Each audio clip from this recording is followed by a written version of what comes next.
Bonjour à tous, on se retrouve aujourd'hui pour la review du Raw du 20 janvier. On débute avec The Monday Night Messiah, Seth Rollins qui arrive donc avec AOP et le nouveau membre de son groupe, Buddy Murphy.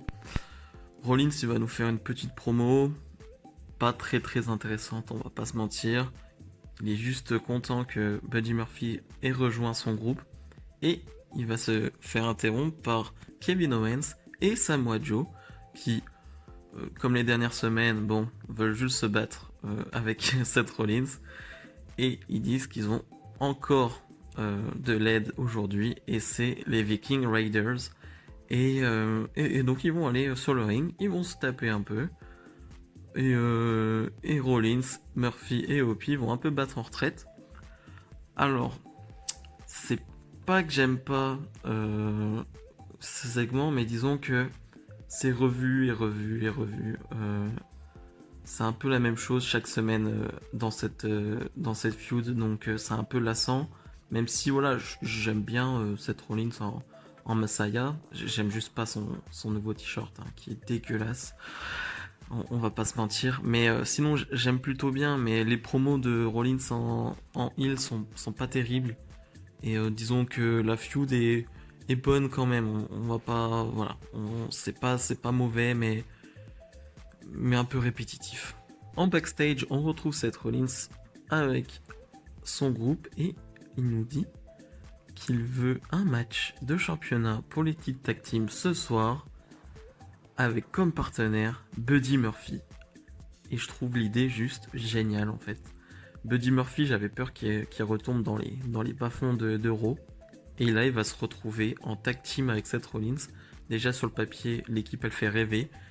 Donc voilà, pour moi, c'est un très bon choix. Andrade contre Rey Mysterio pour le titre des États-Unis dans un ladder match. Alors sur le papier, le match, voilà, tu te dis ça va être incroyable. Et pour moi, ça a été très bon. Euh, alors on va me dire, oui, il y a eu quelques botches. Oui, il y a eu quelques botches au niveau des échelles et de quelques prises. Mais, euh, mais en globalité, le match est bon. Je trouve qu'ils leur ont laissé du temps. J'avais peur qu'ils leur donnent que 5 ou 10 minutes. On connaît la WWE. Mais finalement, ils leur ont donné du temps. Et c'est ce qu'on veut en fait. On veut des bons matchs de 15-20 minutes. Juste comme d'habitude. Le final. Zelina Vega qui va intervenir dans ce match et qui va aider Andrade. Andrade qui va en profiter et Andrade qui va gagner et qui va conserver son titre des États-Unis. Moi, j'en ai un peu marre que Zelina Vega vienne aider Andrade. J'aimerais que Andrade gagne tout seul. Euh, il y gagnerait beaucoup plus en crédibilité et ça lui ferait vraiment du bien.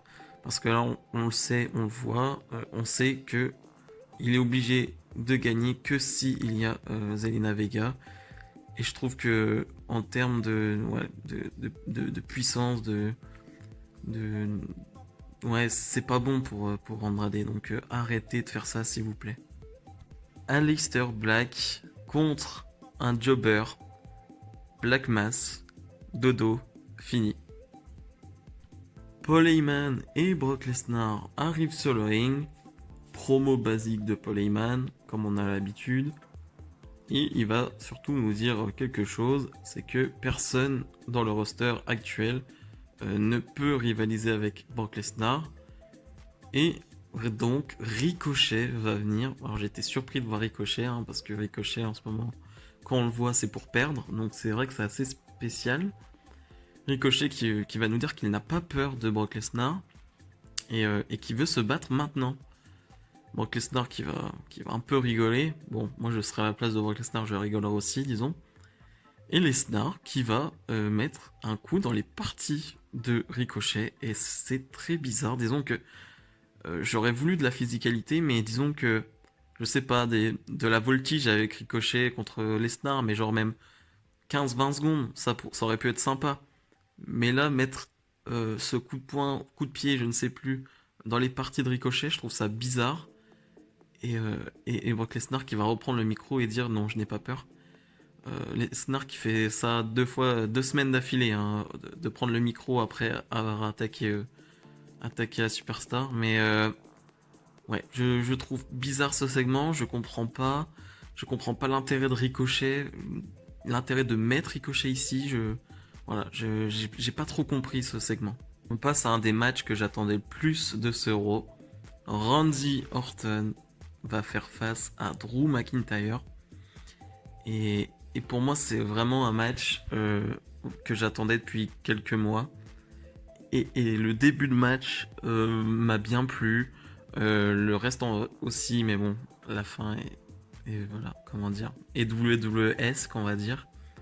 Mais ils ont une super alchimie.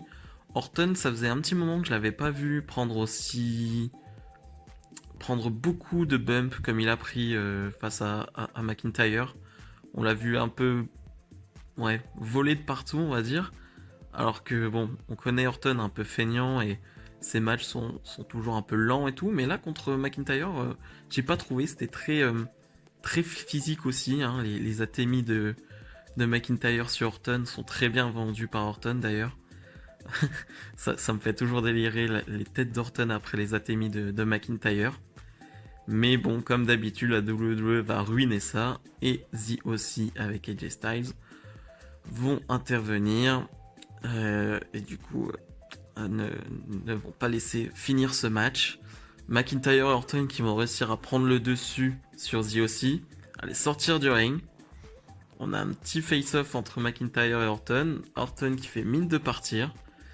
Et Orton qui met un RKO à Nowhere. Comme d'habitude, j'ai envie de dire. Mais bon, il faut être méfiant, Drew. Hein. Avec Randy Orton, on n'est jamais sûr de rien. Et ça conclut ce segment. Enfin, du moins, c'est ce que je croyais. Mais McIntyre va prendre le micro, va dire que Orton a eu un peu de chance sur ce coup. Et que au Royal Rumble, s'ils se retrouvaient les deux à la fin, ça n'arrivera pas une deuxième fois et qu'il gagnera le Royal Rumble. Et je trouve ça super intéressant. Ça fait quoi que 2-3 semaines qu'on a une interaction entre McIntyre et Orton. Et je trouve ça très bien. Parce que McIntyre met beaucoup d'intensité dans ses promos, dans ses matchs. Et ça rend un truc vraiment très bon. Et avec Orton qui a une valeur sûre. Donc pour moi, c'est très bien. Et ça, on a les rumeurs du Rumble. Voilà, je vais pas vous donner les vainqueurs possibles. Mais là, avec cette feud, Orton, McIntyre, ça te perturbe un peu sur la fin du Rumble. Becky Lynch arrive sur le ring, faire une petite promo. Moi, la seule chose que j'ai retenue de cette promo, c'est qu'elle a dit que pendant que elle faisait le main event de WrestleMania, avait une année incroyable, Asuka avait ouvert une chaîne YouTube pour manger de la soupe. J'ai trouvé ça très marrant.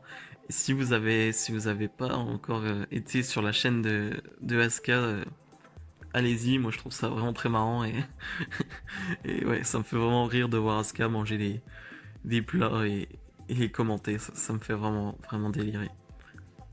Donc on a le match Becky Lynch contre Kairi Sane.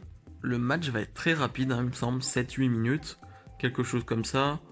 C'est pas mauvais, c'est pas extraordinaire, mais voilà, ça passe. Il y a juste un moment dans le match que je n'ai pas compris, encore une fois. Asuka, qui n'est donc pas dans ce match, se met dans le coin, assise dans le coin, et l'arbitre va laisser faire ça en fait. Il va rien dire, il va laisser Asuka pendant 4-5 minutes sur le ring. Mais d'où ce n'est pas normal, ça ne doit pas arriver, ça. Il aurait dû la sortir du ring. Vous voyez, c'est là où la WWE est pas cohérente et pas logique, mais ça on le sait. Mais dans n'importe quel match, n'importe quel moment, Asuka aurait dû être virée du ring. Mais non, là elle était sur le ring, elle a un peu distrait Becky Lynch, mais ça ne va pas suffire car Becky Lynch va gagner contre Kairi Sane. Alors, j'en ai vu, je vais en voir certains qui vont pas être contents parce que Kairi Sane, voilà, a perdu en 5 minutes contre Becky Lynch. Oui, mais l'important n'est pas là. L'important euh, c'est Becky contre Asuka pour le moment. Donc que Kairi Sane qui est euh, juste, on va dire, dans les yeux de la WWE, une champion tag team, elle va pas mettre en grand danger Becky Lynch à ce point-là. Ce serait illogique et ça montrerait que Becky Lynch ne peut absolument pas gagner contre Asuka.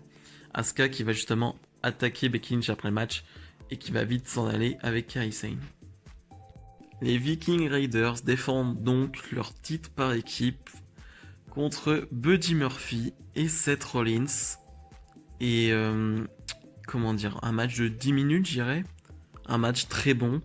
Mais en même temps, est-ce que c'est surprenant? Non, on n'a que des bons catcheurs sur le ring. Pour moi, Ivar est encore incroyable. C'est même plus surprenant, disons. On avait une période où on se disait waouh, Ivar fait des choses et tout. Maintenant, on est en mode Ivar, oui, il est juste incroyable et c'est tout. C'est même plus surprenant. Rollins et Murphy, c'est intéressant en équipe. Ça marche plutôt pas mal. Et sur un Kurt Stomp sur le tablier de Seth Rollins, Buddy Murphy va en profiter. Et victoire de Buddy Murphy et Seth Rollins, donc qui gagnent le titre par équipe. Alors j'en ai vu déjà crier sur Twitter, les Viking Raiders sont pas respectés, ils perdent déjà leur titre. Oui, je peux être d'accord sur ça. Mais je trouve que pour la division tag team, on sait que la WWE, on n'en a rien à faire de cette division tag team. Donc autant mettre un gros nom comme Seth Rollins avec Buddy Murphy, ça profite vraiment à Buddy Murphy. Donc là franchement, ceux qui gueulaient pour Murphy, là vous pouvez être très content quand même. Murphy est quand même champion par équipe à la WWE. Et moi je trouve ça bien, ça ramène un peu de fraîcheur aussi, une nouvelle équipe. Je pense que voilà, ça va durer contre les Viking Raiders, ou même ça va peut-être finir sur un match par équipe entre Murphy, Rollins et Joe et Owens. Et là, ça pourrait être excellent aussi. Donc moi, je trouve que ça rafraîchit cette division tag team. Et oui, ça fait chier pour les Raiders, mais j'ai envie de dire, c'est assez logique du point de vue de la WWE. Matt Hardy contre Eric Rowan. Matt Hardy qui va juste jobber pour Eric Rowan. Voilà, il y a que ça à dire. En fait, disons que je suis un peu blasé parce que voir Hardy, par exemple, jobber face à Murphy ou d'autres superstars jeunes qui vont monter, moi ça me gêne pas. Mais jobber contre Eric Rowan, ouais, ça me fait un peu mal, j'avoue, et ça me fait un peu chier pour Matt Hardy. Le main event, Lana et Bobby Lashley contre Rusev et Liv Morgan. Alors tout d'abord, ça vous montre à quel point la WWE compte sur ce programme et le voit tellement haut parce que on a quand même 2 matchs de championnat dans ce Raw, on a quand même un Orton contre Drew McIntyre, mais c'est ce match qui va faire le main event.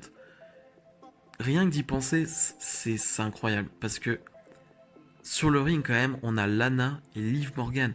Liv Morgan, alors c'est intéressant les dernières fois qu'on l'a vu, mais c'est pas Sasha Banks, c'est pas Charlotte. Et Lana c'est Kelly. Et encore, Kelly, à côté de Lana, c'est Charlotte. Enfin, c'est un délire.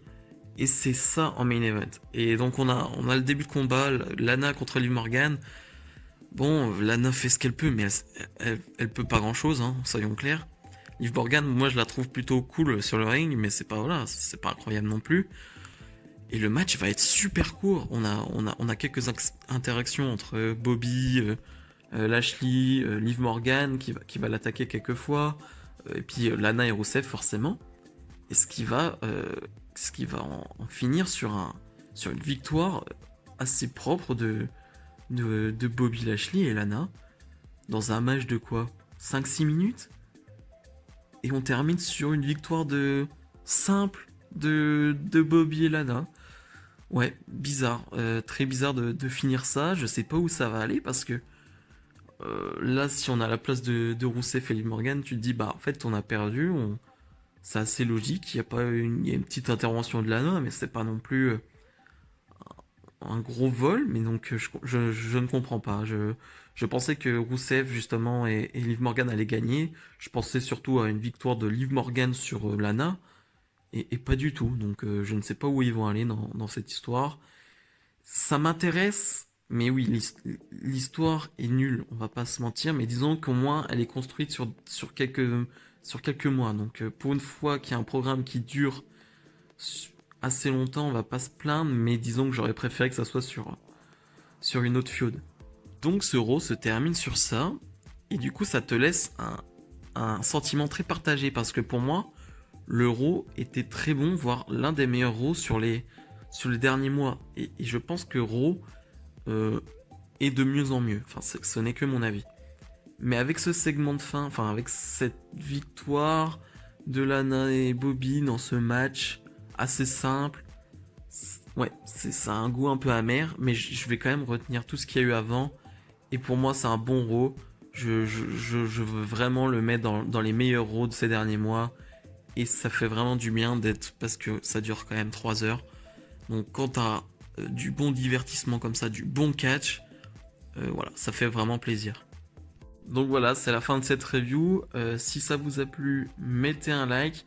N'hésitez pas à donner vos avis en commentaire. C'est hyper important. Je lis et je réponds à tout parce que je pense qu'on a besoin de justement d'avoir des discussions sur le catch, d'avoir chaque avis. Chaque avis est important, chaque avis est intéressant. Donc n'hésitez pas à commenter. Et je vous dis à la prochaine. Ça sera pour une review de NXT. Salut, salut!